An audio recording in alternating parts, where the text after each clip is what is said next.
आदिम मानव, खाना बदोश मनुष्य, जिस मानव को आज आप देखते हैं, जिससे मिलते जुलते हैं, जिससे आपके संबंध और रक्त संबंध है, वो कोई एक दिन की चीज नहीं। एक कहानी एक लंबी है और इस कहानी को आज हम समझेंगे इस तरह से। आदिम मानव को सभ्य बनने में लाखों साल लग गए। खाद्य संग्राहक से खाद्य उत्पादक तक की अवस्था पहुंचने में आदमी को करीब 3 लाख साल लगे। परंतु एक बार खाद्य उत्पादक बनने के बाद मनुष्य ने बड़ी तेजी से उन्नति की। मनुष्य का अपने आसपास के वातावरण पर जितना अधिक नियंत्रण होता है, उतना ही अधिक तेजी से वह उन्नति करता है। आरंभ में आदमी खाना बदोश थे, यानी वे भोजन और आश्रय की तलाश में झुंड बनाकर एक स्थान से दूसरे स्थान पर घूमते रहते थे। आमतौर पर एक झुंड में कुछ पुरुष, स्त्रियां और बच्चे होते थे। सुरक्षा की दृष्टि से अकेले रहने की बजाय समूह बनाकर रहना बेहतर था। उन दिनों का जीवन सचमुच ही बड़ा कठिन था, क्योंकि लोग पेड़ों के फल फूल खाते थे और जो जानवर मिल जाते उनका शिकार करते। वे साग भाजी या अनाज पैदा करना नहीं जानते थे, इसलिए जब वे एक स्थान पर मिलने वाली सभी वस्तुओं को खाकर खत्म कर देते तो उन्हें भोजन की तलाश में अन्यत्र किसी स्थान पर जाना पड़ता था। इसी प्रकार जब वे एक स्थान पर पाए जाने वाले अधिकांश पशुओं का शिकार कर लेते तो शिकार की खोज में उन्हें दूसरे स्थान पर जाना पड़ता था। यदि कहीं गुफाएं होती तो मनुष्य उनमें रहने लगते, अन्यथा वे बड़े पेड़ों की पत्तों वाली शाखाओं के बीच अपने लिए शरण स्थल बना लेते। उन्हें 2 चीजों का भय रहता, मौसम का और जंगली जानवरों का। आदिम मानव नहीं जानता था कि बादल क्यों गरजते हैं या बिजली क्यों चमकती, और जब वह किसी चीज का कारण समझ नहीं पाता तो आदमी उससे भयभीत रहता। बाघ, शेर, चीता, हाथी, गैंडे जैसे खूंखार जानवरों जो जंगल में घूमते फिरते रहते थे, और उन दिनों भारत में खूब जंगल थे। इन जानवरों की तुलना में मनुष्य कमजोर था, इसलिए उसे या तो गुफाओं और पेड़ों में छिपकर अपनी रक्षा करनी पड़ती थी या फिर अपने अनगढ़ हथियारों से उन्हें मार डालना पड़ता था। परंतु इन जानवरों की रक्षा का सर्वोत्तम उपाय था आग। रात के समय जब सभी प्राणी गुफा में जमा हो जाते तो गुफा के मुंह पर आग जलाई जाती थी। आग के डर से जानवर गुफा के भीतर नहीं आते थे। शीतकाल में और तूफानी रातों में आग ही उन्हें आराम और सुरक्षा प्रदान करती थी। आग की खोज संयोग से हुई। चकमक पत्थर के टुकड़ों को आपस में टकराने से एक चिंगारी उठी, और जब वह सूखी पत्तियों और टहनियों पर गिरी तो उनमें से आग निकली। आदिम मानव के लिए आग एक अजूबा था, परंतु आगे जाकर आदमी ने इसका अनेक कामों में इस्तेमाल किया और इससे आदमी के रहन सहन में बड़ा सुधार हुआ। इस प्रकार आग की खोज से आदमी के जीवन में बड़ा परिवर्तन हुआ, इसलिए इसे हम एक महान खोज कह सकते हैं। औजार और हथियारों की बात करते हैं। चकमक पत्थर का आग पैदा करने के अलावा अन्य कई कामों में इस्तेमाल होता था। चकमक पत्थर कठोर है, परंतु इसके चिप्पड़ आसानी से निकलते हैं, इसलिए इसे पत्थर के आकार दिए जा सकते हैं। चकमक पत्थर तथा कुछ अन्य किस्मों के पत्थरों का औजार और हथियार बनाने में इस्तेमाल हुआ। इस तरह की कुछ चीजें पंजाब में सोहन नदी की घाटी में मिली। कुछ स्थानों में जैसे कश्मीर की घाटी में जानवरों की हड्डियों से भी औजार और हथियार बनाए जाते थे। पत्थर के बड़े टुकड़ों से जो आदमी की मुट्ठी में आ सकते हैं, हथौड़े, कुल्हाड़ियां और बसूले बनाए जाते थे। आरंभ में बिना मूठ की कुल्हाड़ियों से ही पेड़ आदि की टहनियां काटी जाती थी। बाद में उसे डंडे से बांध दिया गया तो उसकी शक्ति बढ़ गई और उसका बेहतर उपयोग होने लगा। औजारों के उपयोग से आदमी को बड़ा लाभ हुआ। इनसे वह पेड़ों की टहनियां काटने, जानवर मारने, जमीन खोदने और लकड़ी तथा पत्थर को शक्ल देने में समर्थ हुआ। पत्थर के छोटे छोटे टुकड़े जो प्रायः बड़े टुकड़ों के छीलन या कतरन होते थे, इतनी सावधानी से बनाए जाते थे कि उनमें पतली धार आ जाती थी और तब बारीक काम के लिए उनका चाकू या खुरचनी के रूप में उपयोग होता था, अथवा उन्हें नोकदार बनाकर तीर या भाले के साथ बांध दिया जाता था। पानी की सुविधा के लिए आदिम मानव प्रायः नदी या झरने के किनारे रहता था। आज भी जैसे देखा होगा, जो मनुष्य या आदिवासी जीवन जीने वाले लोग जल, जंगल और जमीन की लड़ाई लड़ते आते हैं।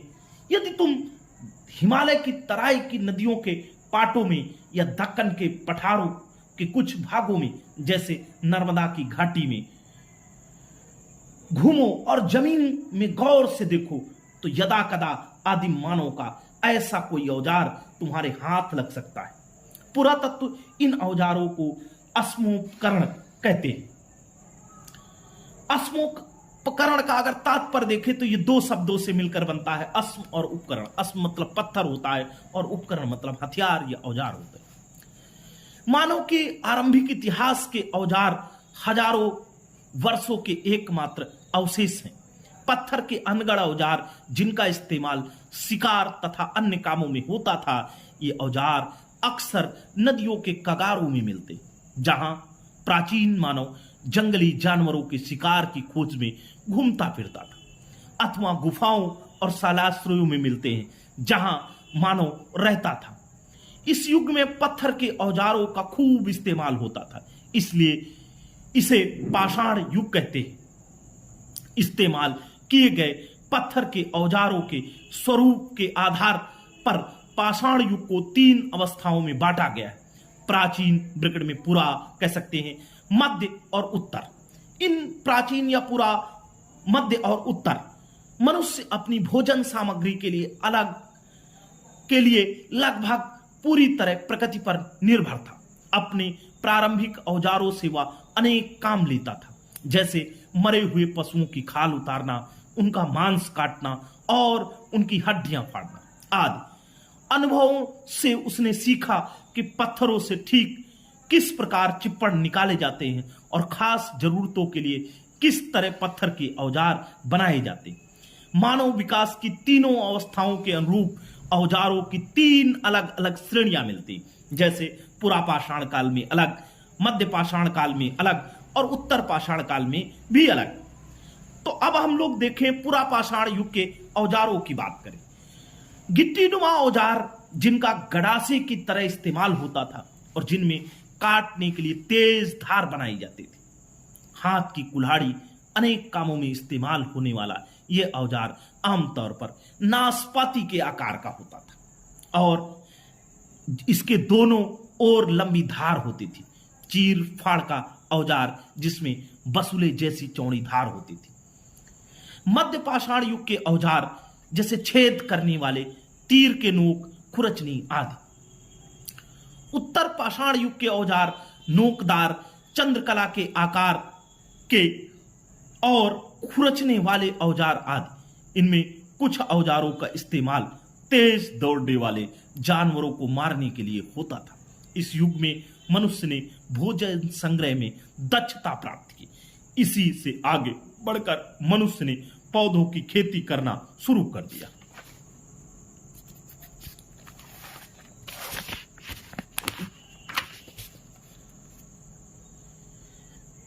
कपड़े। आदिम मानव को कपड़ों के बारे में कोई अधिक कठिनाई नहीं थी। गर्मी के मौसम में बिना कपड़ों के चला जाता था। बरसात या ठंड के दिनों में मारे गए पशुओं की खाल, वृक्षों की छाल तथा बड़े पत्ते कपड़े के रूप में काम में लाए जाते थे। बदन पर लपेटे गए 1 या 2 मृग चर्म शरीर को गर्म रखने के लिए पर्याप्त थे। अगर आज की दुनिया में देखें तो कपड़े का मेन मकसद वही होता है, तन ढकना। लेकिन आज कपड़ा तन ढकने के अलावा एक सुंदरता का आयाम भी बन गया है। अब बात करते हैं मनुष्य के स्थिर जीवन का आरंभ कैसे हुआ। जैसे जैसे आदमी को अपने आसपास की वस्तुओं का अधिक ज्ञान होता गया, वैसे वैसे अधिक सुविधा का जीवन बिताने की उसकी लालसा बढ़ती गई। कुछ खोजों के साथ आदमी का रहन सहन भी बदल गया। इनमें आदमी की सबसे महत्वपूर्ण खोज थी पौधे उगाना और अन्न पैदा करना।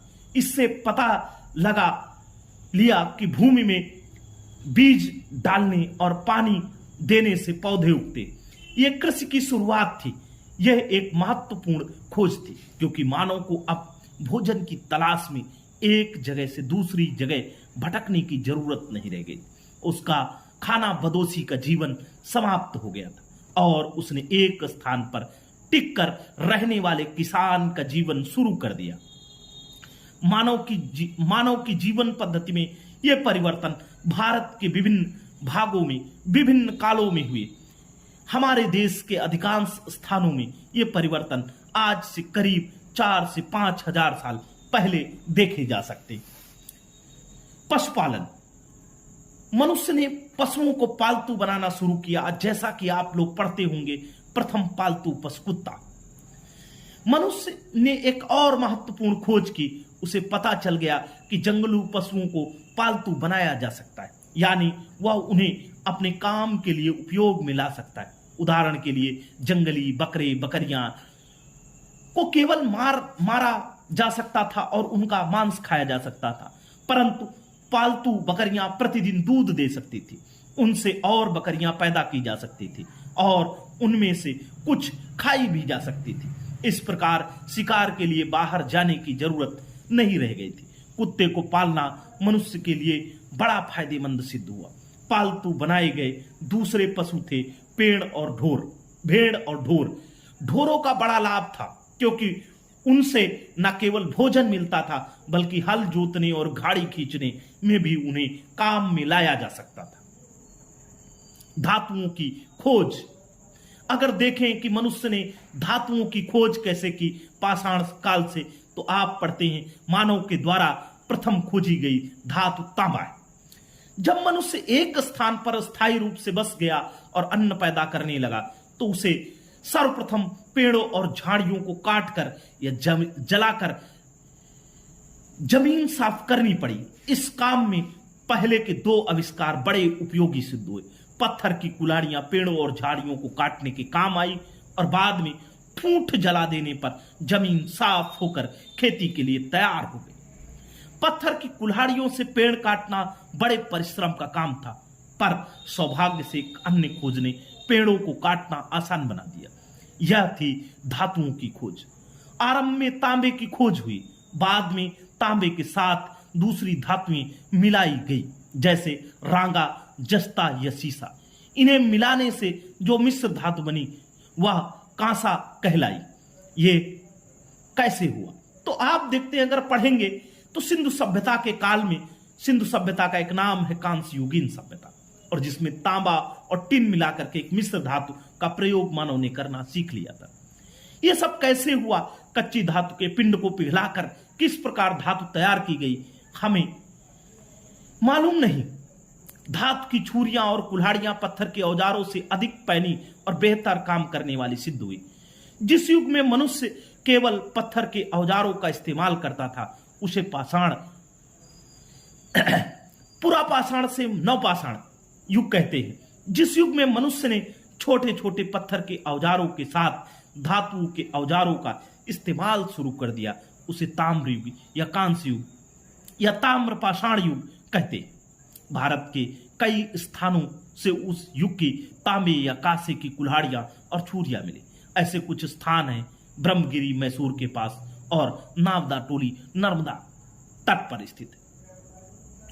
अब मनुष्य की एक और अत्यंत खोज के विषय में देखेंगे, जिसे हम लोग चाक या पहिया कह सकते हैं। एक अत्यंत महत्वपूर्ण खोज थी चाक या पहिया, पर कोई नहीं जानता कि पहिए की खोज किसने की, कहां की और कब की। लेकिन इस खोज से आदमी के जीवन में बड़ी तेजी से प्रगति हुई। पहिए या चक्र की आवश्यकता आज भी है। फिर वह चाहे हाथ की घड़ी जैसी छोटी चीज के लिए हो या रेलगाड़ी जैसी बड़ी चीज के लिए हो। पहिए के आविष्कार ने जीवन को अनेक प्रकार से काफी सुगम बना दिया। उदाहरण के लिए पहिए के प्रयोग के पहले मनुष्य एक स्थान से दूसरे स्थान तक पहुंचने के लिए या तो पैदल जाता था या किसी पशु की पीठ पर बैठकर, लेकिन अब वह ऐसी गाड़ी बना सकता था जिसे कोई पशु खींचता था और जिसमें एक से अधिक आदमी बैठकर एक स्थान से दूसरे स्थान तक जा सकते थे। पहिए ने भारी चीजों को एक स्थान से दूसरे स्थान तक ले जाने में सहायता दी, जो पहले संभव नहीं था। इसके अलावा चाक के प्रयोग से मिट्टी के बेहतर बर्तन बनाने में योगदान दिया। आरंभिक गांव। आज भी भारत के संबंध में बड़े बड़े विद्वानों ने कहा है कि भारत गांवों का देश है। तो देखेंगे कि भारत के आरंभिक गांव कैसे थे। मानव का जीवन स्थिर होने पर दूसरे कई परिवर्तन हुए। जब तक लोगों को एक स्थान से दूसरे स्थान पर भटकना पड़ा, तब तक उन्हें पुरुषों, स्त्रियों और बच्चों के बड़े समूहों में रहना पड़ा। समूह के भीतर एक दूसरे को सुरक्षा और सहायता मिलती थी। जब लोग एक स्थान पर स्थायी रूप से बसने लगे और अपने लिए अन्न पैदा करने लगे, तो उनके बड़े समूह ही कायम रहे, परंतु काम के लिहाज से उनकी पारिवारिक इकाइयां बन गई। एक गांव में कई परिवार बसते थे, इसलिए एक दूसरे को सुरक्षा और सहायता मिलती रही। अब उन्होंने अपने लिए झोपड़ियां बनाई, जौ, चावल या गेहूं उगाने लगे और बकरियां, भेड़, ढोर, दूसरे पशुपालने लगे। ऐसे गांव सारे भारतवर्ष में पाए गए। नदियों की घाटियों में और समतल मैदानों में जहां अधिक जमीन उपजाऊ होती थी और फसल उगाना आसान था, उनकी तादाद अधिक थी। पुरातत्ववेताओं ने ऐसे गांवों के अनेक अवशेषों को खोज निकाला। इन स्थलों को देखकर हम बता सकते हैं कि उस समय के लोग किस तरह का जीवन बिताते थे। गांव छोटे थे और झोपड़ियां एक दूसरे से सटी रहती थी। एक दूसरे के नजदीक रहने से जंगली जानवरों से गांव की सुरक्षा करने में आसानी होती थी। झोपड़ियों के क्षेत्र को संभवतः मिट्टी की दीवार या कांटेदार झाड़ी की बाड़ से घेर दिया जाता था। खेत इस घेरे से बाहर होते थे। आमतौर पर गांव खेतों की अपेक्षा कुछ अधिक ऊंची भूमि पर बसा होता था। झोपड़ियां घास फूस के झप्परों से ढक जाती थी और आमतौर पर एक कमरे की होती थी। बल्लियों की ठठरी बनाकर उस पर टहनियां और फूस बिछाई जाती थी। झोपड़ी में आग जलाकर उस पर खाना पकाया जाता था। रात के समय उसी आग के चारों ओर परिवार के लोग सोते थे। अब भोजन कच्चा नहीं, पकाकर खाया जाता था। मांस को आग पर भूना जाता था। दो पत्थरों के बीच अनाज पीसा जाता था और आटे की रोटियां बनाई जाती थी। अतिरिक्त अनाज बड़े बड़े घड़ों या मर्तबानों में रखा जाता था। खाना पकाने के लिए बर्तनों की जरूरत पड़ती थी। आरंभ में मिट्टी के बर्तन बनते थे, बाद में धातुओं के भी बनने लगे। शुरू में मिट्टी के बर्तन स्त्रियां बनाती थी। वे अपने हाथों में मिट्टी को गोल घड़ों, कटोरों, तस्तरियों में बदल देते थे। फिर उन्हें धूप में सुखा लिया जाता। आगे चलकर सुखाए गए इन मिट्टी के बर्तनों को भट्ठे या आवे में पकाया जाने लगा। तब ये बर्तन इतने सख्त और मजबूत हो जाते थे कि पानी में डालने पर भी नहीं गलते थे। और आगे चलकर चाक का इस्तेमाल होने लगा, तो चाक पर अधिक तेजी से बर्तन बनने लगे। ये बर्तन उसी प्रकार बनते थे जैसे आजकल गांवों में बनाए जाते थे।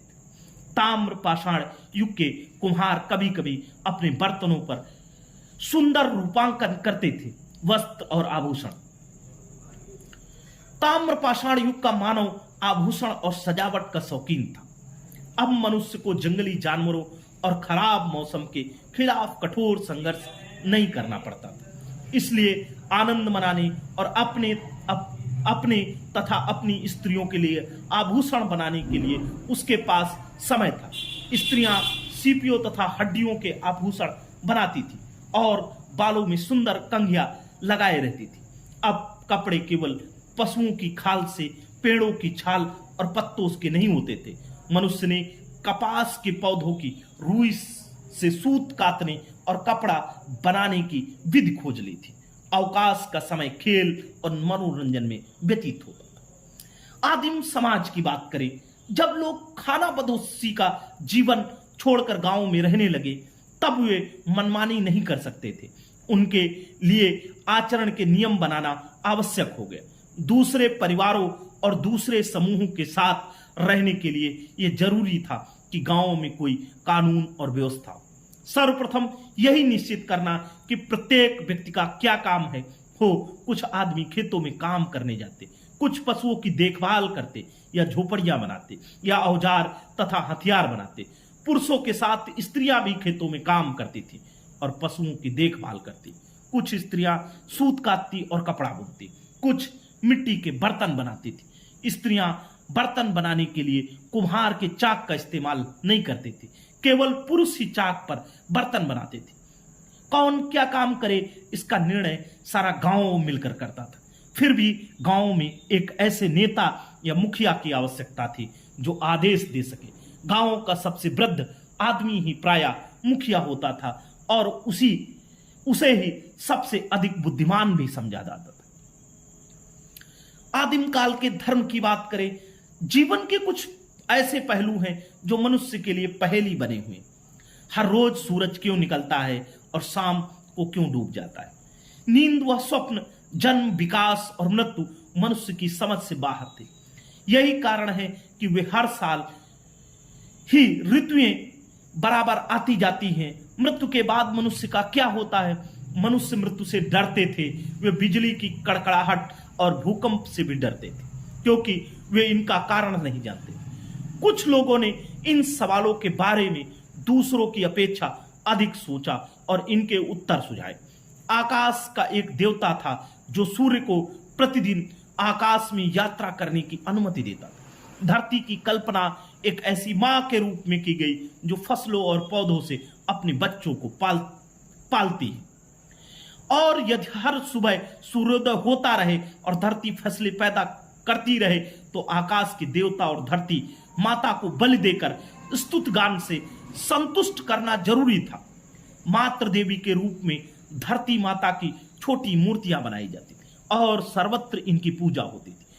कुछ व्यक्ति चमत्कारी हो गए और दावा करने लगे कि वे मौसमों पर काबू पा सकते, बीमारी अच्छी कर सकते और नुकसान से लोगों की रक्षा कर सकते। बाद में पुरोहितों का एक ऐसा वर्ग तैयार हुआ जो समूचे समाज की ओर से यज्ञ करता था और मंत्रों का गान करता था। मृत्यु एक ऐसे अन्य लोक की यात्रा समझी जाती थी जहां से कभी कोई वापस नहीं लौटता था। इसलिए जब किसी पुरुष या स्त्री की मृत्यु हो जाती तो कब्र या समाधि बनाकर उसे जमीन में गाड़ दिया जाता। जब कोई बच्चा मर जाता तो उसके शव को एक बड़े घड़े में रखकर, या कलश कह सकते हैं, कलश में रखकर गाड़ दिया जाता था। कभी कभी समाधि स्थलों को बड़े बड़े प्रस्तर शिलाओं से घेर भी दिया जाता था। शव के साथ बर्तन, मनके तथा अन्य ऐसी चीजें भी समाधि में रख दी जाती जिन्हें ग्रामवासी मरे हुए मनुष्य के लिए उसकी यात्रा में जरूरी समझते थे।